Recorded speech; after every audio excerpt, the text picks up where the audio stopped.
मेरा हाथ जोर से पकड़ लिया और मुझे खींचकर सोफे पर गिरा दिया। बचने की कोशिश मत करो, वे गुर्राए।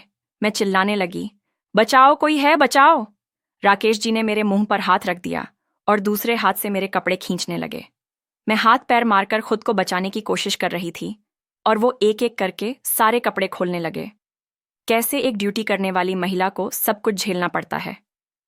नमस्ते दोस्तों, मेरा नाम पूजा है और मैं 24 साल की हूँ।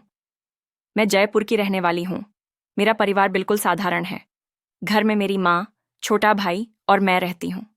पिताजी का 3 साल पहले देहांत हो गया था, जिससे घर की सारी जिम्मेदारी माँ और मेरे कंधों पर आ गई थी। माँ एक छोटे से क्लिनिक में नर्स का काम करती हैं। उनकी कमाई से किसी तरह घर का खर्चा चल रहा था। मैंने 19 साल की उम्र में अपनी 12वीं पूरी कर ली थी और तब से ही कोई अच्छी नौकरी ढूंढ रही थी। कई जगह इंटरव्यू दिए, लेकिन कहीं भी सफलता नहीं मिली।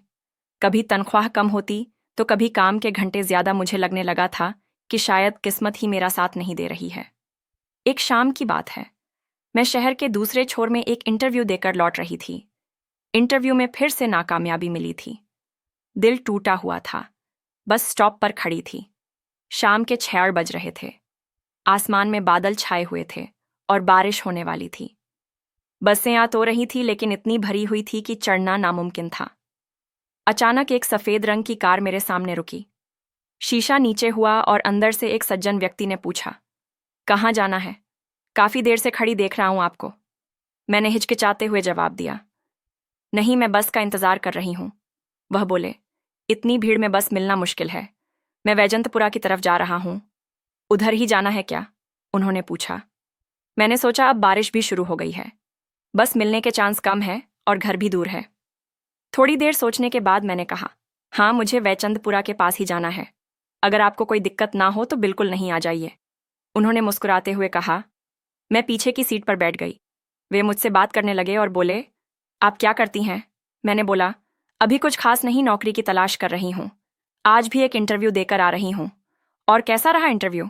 उन्होंने पूछा। मैं बोली, अच्छा नहीं रहा, क्योंकि वे बोल रहे थे कि अनुभव की कमी है। फिर वे बोले, ओ, यह तो हर नए उम्मीदवार की समस्या होती है। अनुभव कहाँ से लाए, जब कोई काम ही ना दे। रास्ते भर हम बातें करते रहे। मैंने उन्हें अपने परिवार के बारे में बताया, अपनी पढ़ाई के बारे में, और यह भी कि कैसे मुझे नौकरी की सख्त जरूरत है। उन्होंने ध्यान से सुना और मेरी बात समझी। जब मेरा घर आया, मैंने उन्हें रुकने के लिए कहा। उतरते समय मैंने धन्यवाद दिया। वे कुछ देर रुके और फिर अपनी जेब से एक कार्ड निकाला। ये मेरा बिजनेस कार्ड है। मैं राज शर्मा, एक आईटी कंपनी का मालिक हूं। अगर आपको इंटरेस्ट हो तो कल सुबह मिलिए। मेरे ऑफिस में हमें एक फ्रंट डेस्क असिस्टेंट की जरूरत है। शायद हम आपकी मदद कर सकें। उन्होंने मुस्कुराते हुए कहा। मैं कार्ड लिया, एक बार फिर धन्यवाद दिया और अंदर चली गई। घर में माँ चिंतित थी कि मैं इतनी देर से क्यों आई। मैंने उन्हें सारा किस्सा सुनाया और वह कार्ड दिखाया। माँ थोड़ी चिंतित हुई। अजनबी पर भरोसा करना ठीक नहीं होता। बेटा, वे बोली, रात को मैंने वह कार्ड फिर से देखा। Raj Sharma, CEO, innovative tech solutions, एक बड़ी कंपनी लग रही थी। मैंने इंटरनेट पर सर्च किया तो पता चला कि यह वाकई में एक अच्छी कंपनी है। मैंने तय किया कि अगले दिन जाकर देखूंगी। क्या पता किस्मत साथ दे जाए।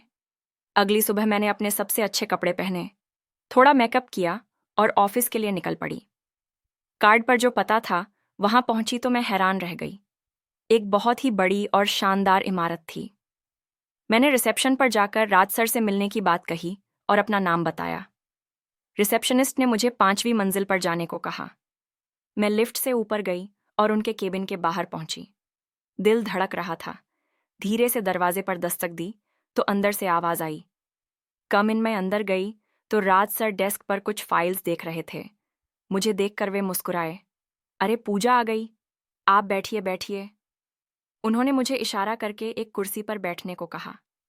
मुझे थोड़ा अजीब लगा कि वे मेरा नाम याद रख पाए। फिर मैंने सोचा कि शायद रिसेप्शनिस्ट ने उन्हें बता दिया होगा।